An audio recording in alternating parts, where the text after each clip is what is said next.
So with the Dragon Ball Super Broly movie on the horizon and the Dragon Ball Super Tournament of Power manga edition scheduled to end, we have the brand new reveal of the upcoming manga arc in which is going to take place in the Dragon Ball Super manga edition entitled the Galactic Patrol Prisoner arc. And the only information revealed for this is that this is going to take place following the events of the Broly story, which is very exciting for many people because on the sidebar in which the images have been revealed, it states who is the escaped prisoner. A dangerous adventure begins. Now, many fans within the Dragon Ball community have been speculating and theorizing as to what this could be, the Galactic Patrol Prisoner arc. Many people have suggested that this has something to do with the introduction of the Time Patrollers and the Time Breakers, while other people feel as if this story is going to be watered down following the events of Broly and basically having to be a Wadagash rehash, which I strongly disagree with. However, when looking at the Galactic Patrol Prisoner arc, this is the only opportunity that we have as fans to interconnect the stories between Dragon Ball Super and Dragon Ball Heroes, introducing elements from Xenoverse and introducing elements from Dragon Ball Heroes to keep the story alive and fresh, and introducing new concepts and ideas that of course involve the Galactic Federation and the Galactic Patrol. Now, one of the many popular theories going around right now is that the individual having to be shown in Dragon Ball Heroes that seems to be locked away in a different dimension is the escaped prisoner in which we are going to see in the Galactic Patrol Prisoner arc. Now, as of this recording, we don't have any further information as to who this individual is, but of course on his chest there seems to be a Galactic Patrol symbol that is eerily similar to the exact symbol that Jocko the Galactic Patrolman has on his body. And although that specific character is a non-canon factor within the main continuity of Dragon Ball Super,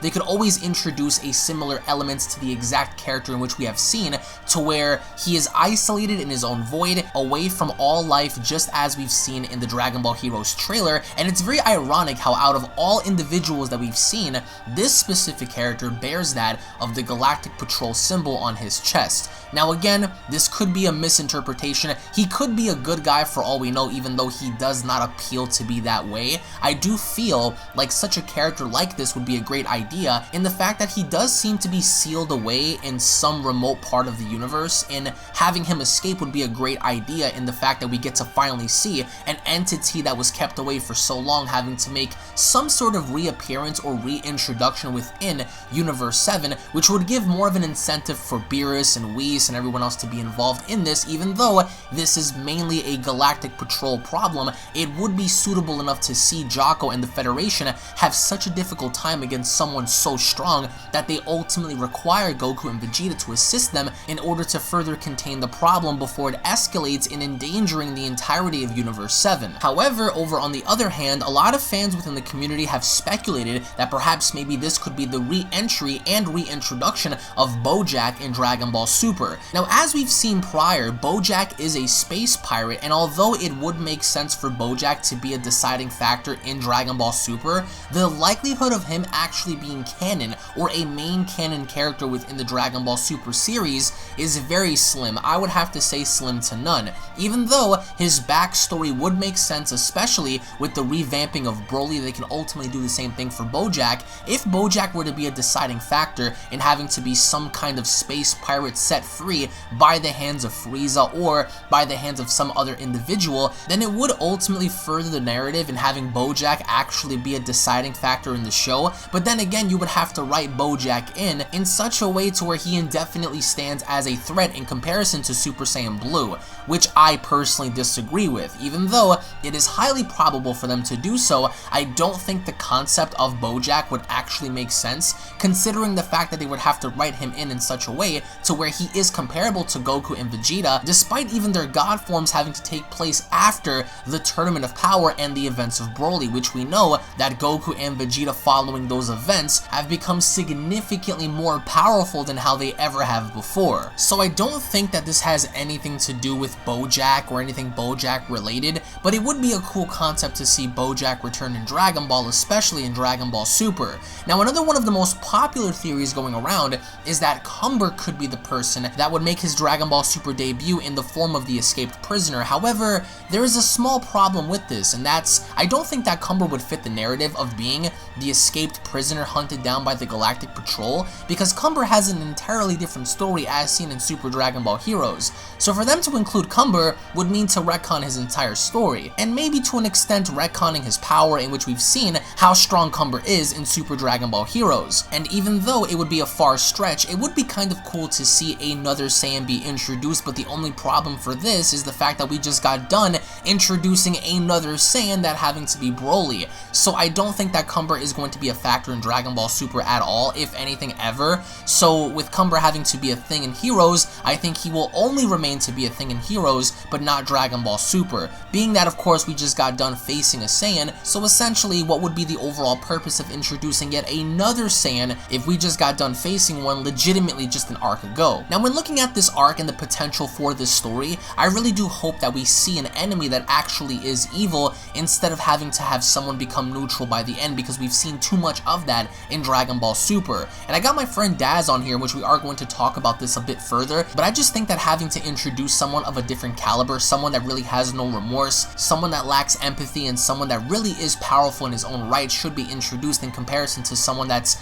either conflicted or has some sort of a stigma with Goku to where he ends up becoming neutral, and then we see them appear later on down the road to where either A, they have a friendly competition, or B, they end up helping Goku. So in this case, I do think that they need to introduce someone very similar to Zamasu. We're even comparing them to Frieza, because Frieza and Zamasu, although Zamasu had no redeemable qualities about him, especially future Zamasu, I think that they need to introduce a villain that has absolutely no redeemable qualities about them. And a good example of this is seeing what we saw with someone like Cell, Kid Buu, introducing villains of that caliber, cooler, individuals and characters that really cannot come back. Even though you can make the argument in saying that they could be redeemed in their own way, I still feel that they need to introduce a villain that you just can't come back from. A villain that really solidifies their position in not only threatening Goku and Vegeta, but threatening the very fabric of the cosmos itself. That's what we need, and that's what I feel like is missing in Dragon Ball Super as a whole,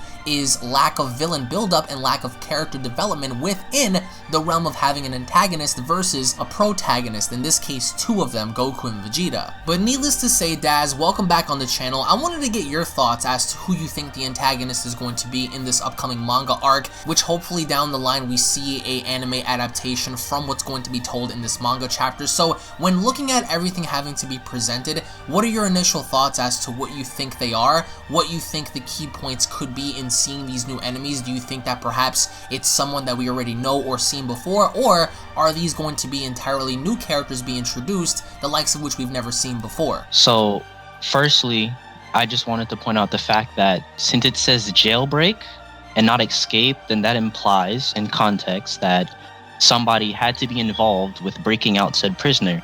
And the only logical person that would be is Frieza, as we know he still has a army loyal to him, and he's regaining his foothold in the universe as the quote-unquote Galactic Emperor.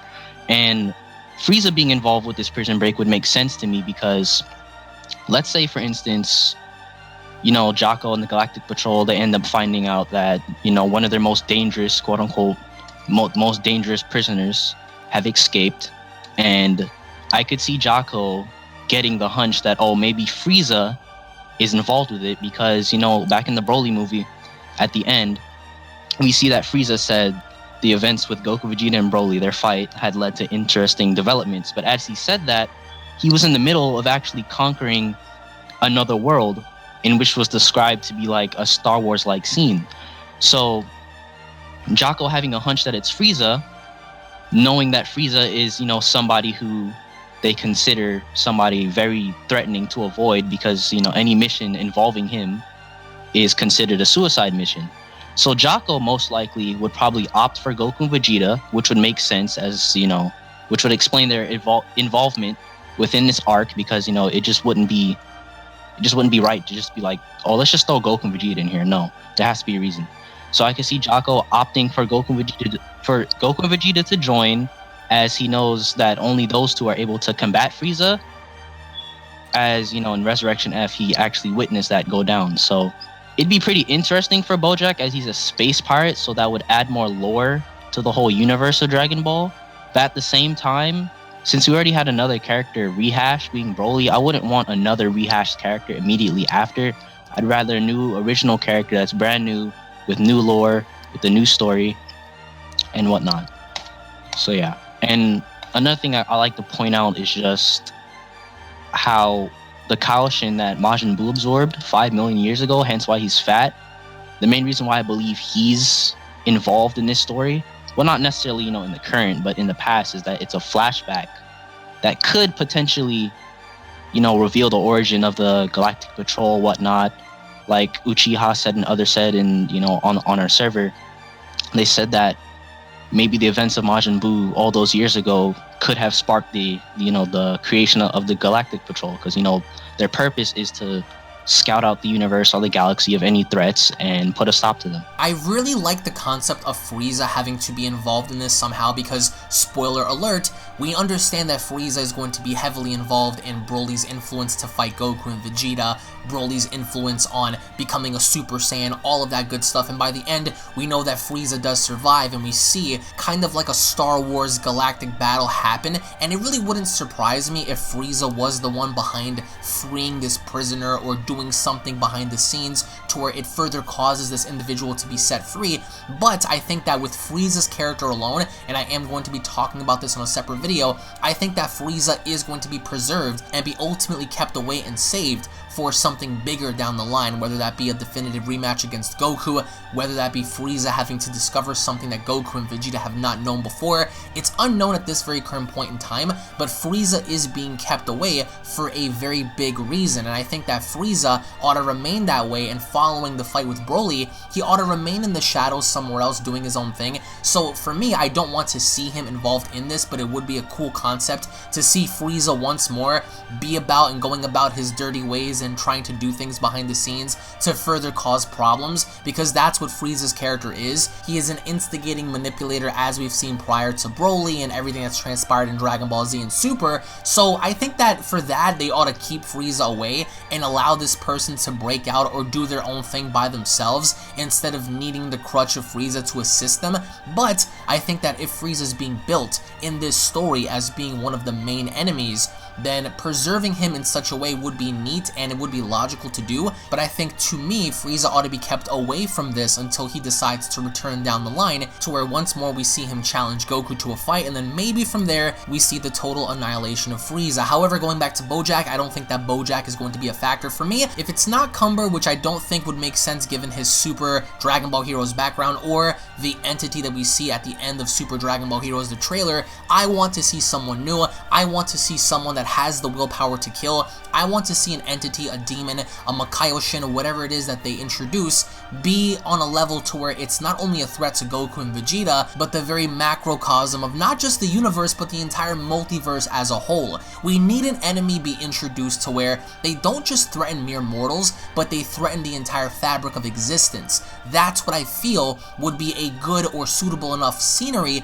for Goku and Vegeta to step up, break their limits, even have assistant characters return and helping them out, in having to combat such an opponent to where not even they could be able to survive on their own. But then again, there is that chance that this entire thing just might be a blow-off. It could be something that is a slice of life kind of feel, something very minor to where it's not really that big of a deal. A similar situation to Wadagash, a similar situation to where it's mostly filler, even though I don't see this being filler at all. If anything, the beginning and the introduction might be something to where it leads and builds itself up as filler until, of course, we get to the grand spectacle of who this person is and the grand fight between him, Goku, Vegeta, Jocko, and etc. So we have to take into account what this arc may be in terms of it being filler, in terms of it being minor. There is that chance that this is nothing major. However, on the other hand, there is that chance as well that this could be one of the biggest arcs that we've seen in Dragon Ball if done right. However, when going back 2 years ago, when we found out that Hit was going to assassinate Goku and how he wanted to assassinate Goku, and that was the whole subplot there, a lot of us in the community were speculating that perhaps Hit was working for some secret mafia, secret assassin organization that wanted Goku dead, and all of that turned out to be nothing at all. It was minor filler in which built up towards Goku Black, to where it built up towards something else, and I think later on down the line it led to something better happening with the Universe Survival arc. So this could be something minor that sets itself up for something major down the line, but this is where you guys come in. Let us know your thoughts in the comment section below. What kind of enemy do you believe this is going to be? Is this going to be a major story, a minor story? I want to get your feedback down below. Thank you all so much for watching. I hope you guys enjoyed, and I hope you guys are excited. And if you guys are, slap a like on the video. If you guys are new to this channel, hit that subscribe button. Follow me on Twitter at UnrealEntGaming to stay connected with me at all times. Thank you all once more for watching. I hope you guys have a fantastic day.